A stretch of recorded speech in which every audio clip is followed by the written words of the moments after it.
Ja, da steht zum Beispiel ganz interessant, jetzt machen wir ein bisschen einen Faust einmal noch. Machen wir einen Faust einmal noch. Der Faust fragt einmal, der Faust, der weltberühmte Zaubermeister Faust, dieser Schwarzkünstler Faust, fragt einmal, bei euch, ihr Herren, kann man das Wesen gewöhnlich aus dem Namen lesen, wo es sich allzu deutlich weiß, wenn man euch Fliegengott, Verderber, Lügner heißt.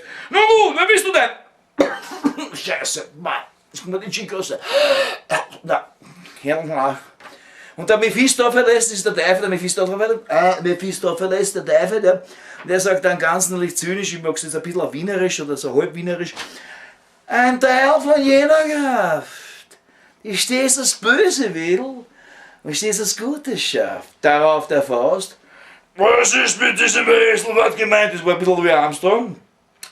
Mephistopheles darauf, ich bin der Geist, der stets verneint, bereits ohne Eier, ja.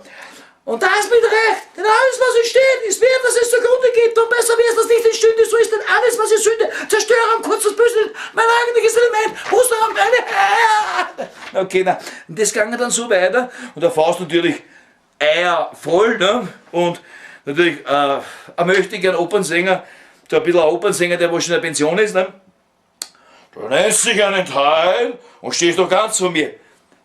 Ich muss dazu sagen, die Burgtheaterschauspieler in die 1950, 1955, 60 oder davor haben auch so gesprochen, so pathetisch, so theatralisch, nicht ein Theater, theatralisch. Ne? Okay, und darauf der Mephistopheles, ne? Ich will das ein bisschen eben ins Wienerische reinziehen, aber ich werde es ein bisschen an Scheren reinbringen. Jetzt hat er wieder kleine Gagel, also kleine Eier, also ganz so hoch wird er jetzt nicht während der Mephistopheles.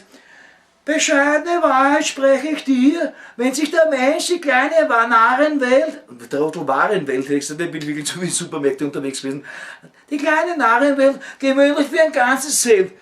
Ich bin ein Teil des Teils des Anfangs, nein, das bin ich eigentlich schon in Faust, das war so Arsch, ich muss mal anfangen. Nein, ich muss jetzt auf einer Linie bleiben, der bleibt ohne Eier, der Mephisto bleibt ohne Eier, Mephistopheles bleibt ohne Eier, steht nicht da.